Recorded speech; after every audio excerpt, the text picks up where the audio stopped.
Либералите бараат итна истрага за промашувањето на автопот од Штип Миладиновци, но и на оној од Кичево кон Охрид. 18 месеци откако првпат излегува со идентично барање, либералите прашуваат што во овој период власта направила, дали нешто истражиле и кои се резултатите од тоа.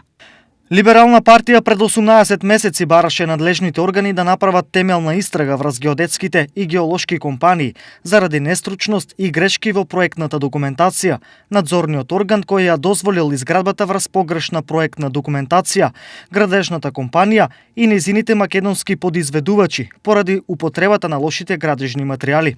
Исто така баравме да се утврдат и санкционираат одговорните поединци, органи и фирми за грешките во овој проект кој државата ја чини 579 милиони евра, а поради ваквите неприфатливи грешки за светот во 21 век уште дополнителни 160 милиони евра. Со новите 160 милиони евра, издвоени од даночните обврзници за довршување на овие делници, без санкционирање на сите одговорни на овој проект, а досега не е санкциониран никој, продолжува периодот на неказнивост, карактеристичен за периодот на груевизмот.